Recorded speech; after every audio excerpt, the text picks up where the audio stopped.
مولاي صل وسلم دائما أبدا على حبيبك خير الخلق كلهم مولاي صل وسلم دائما أبدا على حبيبك.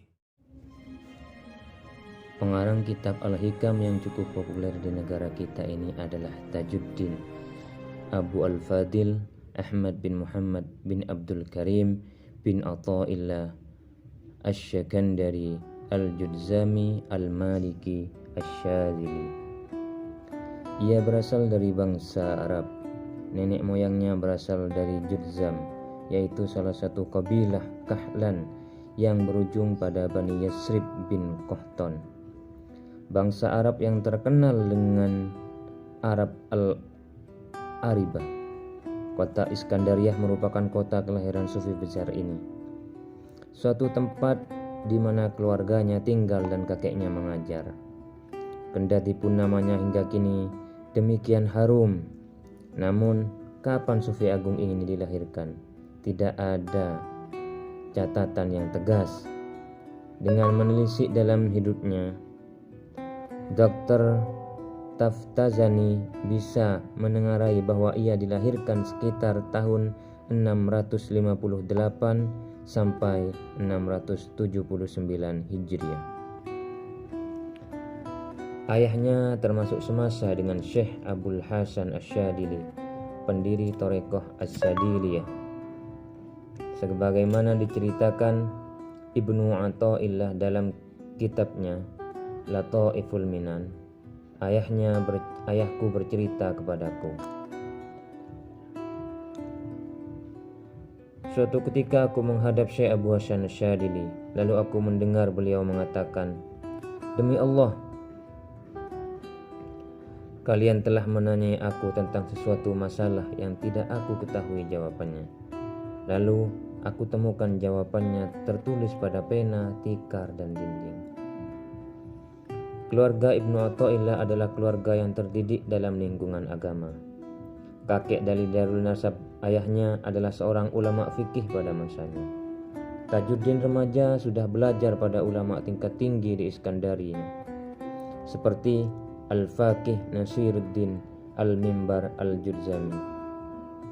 Kota Iskandariah pada masa Ibnu Athaillah memang salah satu kota ilmu di semenanjung Mesir. Karena Iskandariah banyak dihiasi oleh banyak ulama dalam bidang fikih, hadis, usul, dan ilmu-ilmu bahasa Arab. Tentu saja juga memuat banyak tokoh-tokoh tasawuf dan para aulia ussolihin. Oleh karena itu, tidak mengherankan bila Ibnu Athaillah tumbuh sebagai seorang faqih, sebagaimana harapan dari kakeknya. Namun, kefaqihannya terus berlanjut sampai pada tingkat tasawuf. Hal mana membuat kakeknya secara terang-terangan tidak menyukainya. Ibnu Athaillah menceritakan dalam kitabnya Lataiful Minan bahwa kakeknya adalah seorang yang tidak setuju dengan tasawuf, tapi mereka sabar akan serangan dari kakeknya. Disinilah guru Ibnu Athaillah yaitu Abul Abbas Al-Mursi mengatakan, kalau anak dari seorang alim fikih Iskandariah, Ibnu Athaillah datang ke sini, tolong beritahu aku. Dan ketika aku datang, Al-Mursi mengatakan, malaikat Jibril telah datang kepada Nabi bersama dengan malaikat penjaga gunung. Ketika orang Quraisy tidak percaya pada Nabi, malaikat penjaga gunung lalu menyalami Nabi dan mengatakan, "Ya Muhammad, kalau engkau mau, maka aku akan timpakan 2 gunung pada mereka." Dengan bijak Nabi mengatakan, "Tidak, aku mengharapkan agar kelak akan keluar orang-orang yang bertauhid dan tidak musyrik dari mereka." Begitu juga kita harus sabar akan sikap kakek yang alim fikih, kakek Ibnu Athaillah, demi orang yang alim fikih ini. Pada akhirnya Ibnu Athaillah memang lebih terkenal sebagai seorang sufi besar, namun menarik juga perjalanan hidupnya. Dari didikan yang murni fikih sampai bisa memadukan fikih dan tasawuf. Oleh karena itu, buku-buku biografi menyebutkan bahwa hidup Athaillah menjadi 3 masa.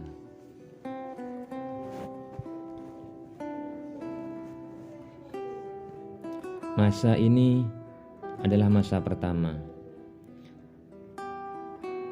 Masa ini dimulai ketika ia tinggal di Iskandaria sebagai pencari ilmu agama seperti tafsir, hadis, fikih, usul, nahwu dan lain-lain dari para alim ulama di Iskandaria. Pada periode itu, beliau terpengaruh pemikiran-pemikiran kakeknya yang mengingkari para ahli tasawuf karena kefanatikannya pada ilmu fikih. Dalam hal ini, Ibnu Athaillah bercerita, "Dulu aku adalah termasuk orang yang mengingkari Abul Abbas Al-Mursi, yaitu sebelum aku menjadi murid beliau. Pendapat saya waktu itu bahwa yang ada hanya ulama ahli zahir. Tapi mereka ahli tasawuf mengklaim adanya hal-hal yang besar, sementara zahir syariat menentangnya." Masa kedua. Masa ini merupakan masa paling penting dalam kehidupan sang guru pemburu kejernihan hati ini. Masa ini dimulai semenjak ia bertemu dengan gurunya Abul Abbas Al-Mursi tahun 674 Hijriah dan berakhir dengan kepindahannya ke Kairo. Dalam masa ini sirnalah keingkarannya ulama tasawuf. Ketika bertemu dengan Al-Mursi, ia jatuh kagum dan simpati. Akhirnya ia mengambil thariqah langsung dari gurunya ini. Ada cerita menarik mengapa ia beranjak memilih dunia tasawuf ini. Suatu ketika Ibnu Athaillah mengalami goncangan batin, yaitu tertekan. Dia bertanya-tanya dalam hatinya, apakah semestinya aku membenci tasawuf? Apakah suatu yang benar kalau aku tidak menyukai Abul Abbas Al-Mursi? Setelah lama aku merenung, mencerna, akhirnya aku beranikan diri untuk mendekatinya, melihat siapa Al-Mursi sesungguhnya, apa yang ia ajarkan sejatinya.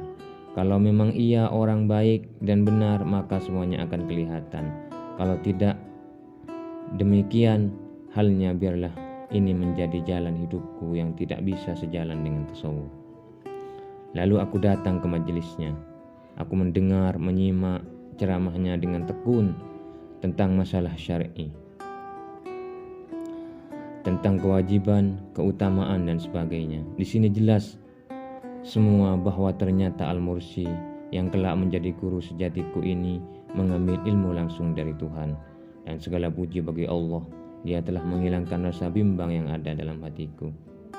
Maka demikianlah ketika ia sudah mencicipi manisnya tasawuf, hatinya semakin tertambat untuk masuk ke dalam dan lebih dalam lagi, sampai-sampai ia punya dugaan tidak akan bisa menjadi seorang sufi sejati kecuali dengan masuk ke dalam itu secara total.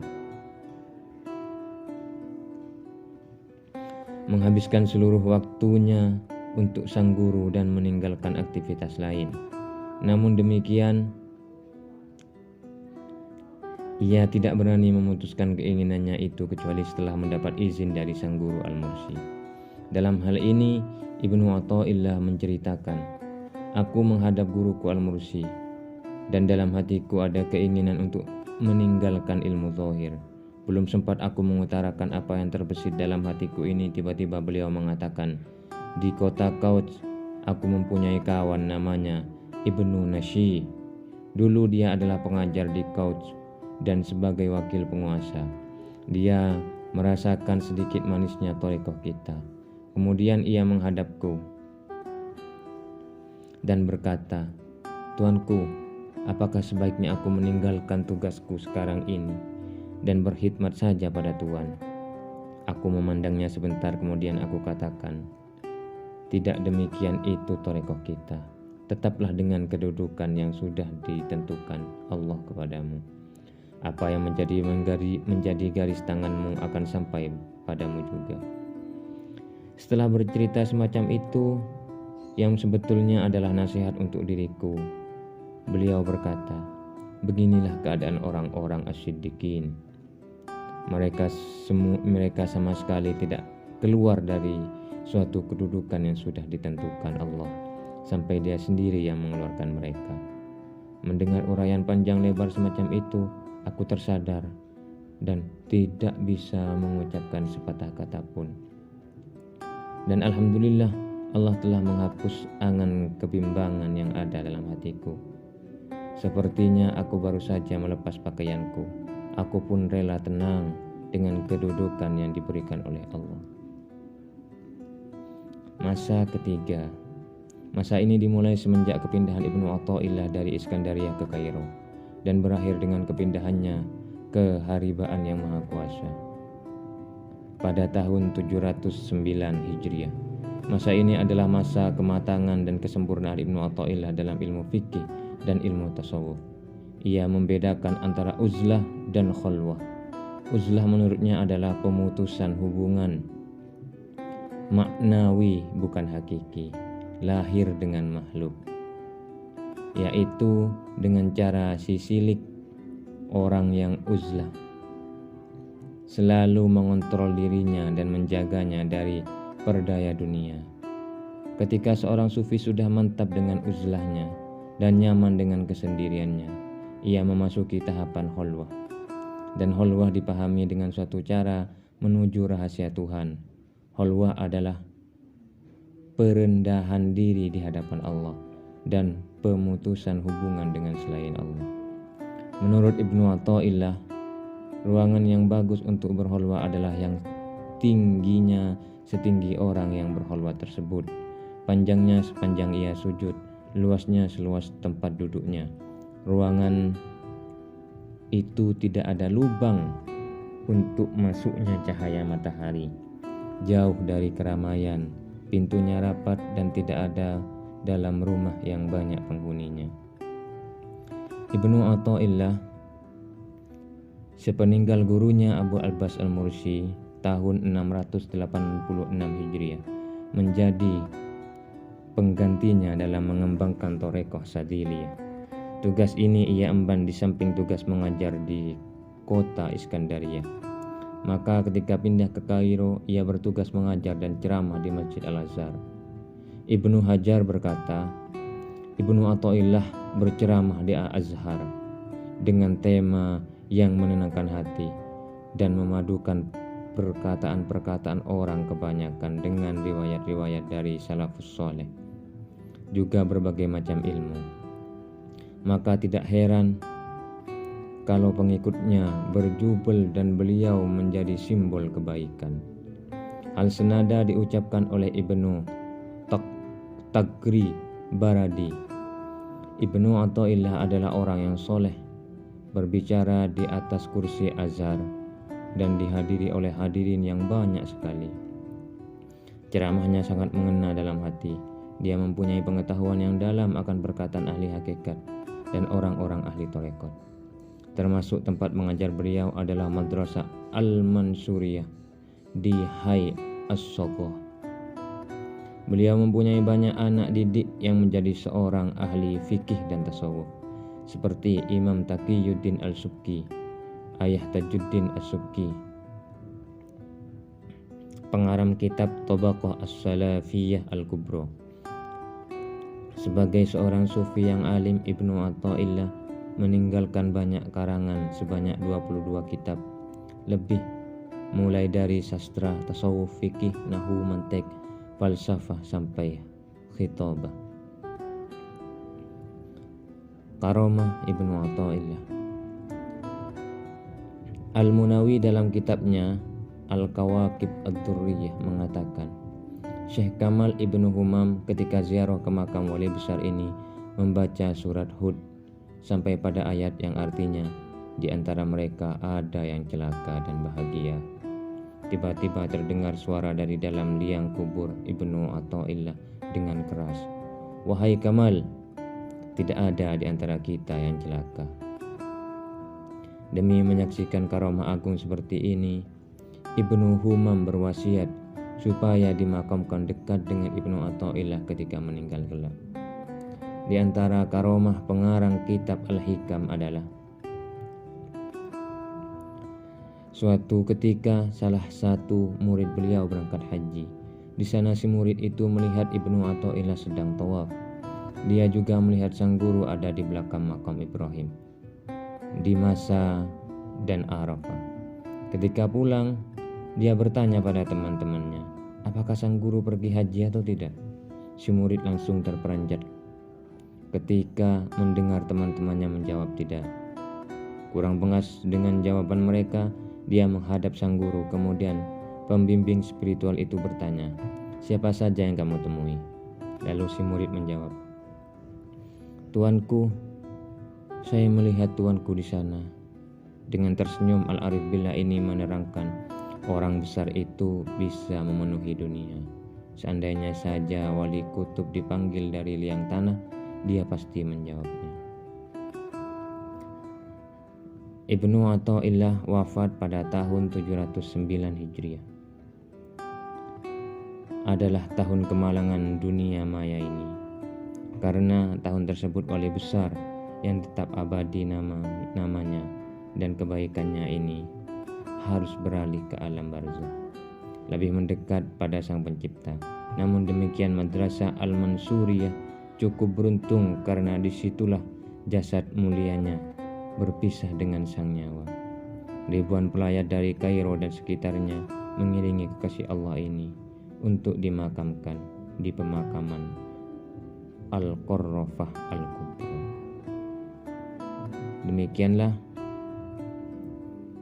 sekelumit kisah dan biografi pengarang kitab Al-Hikam yang bernama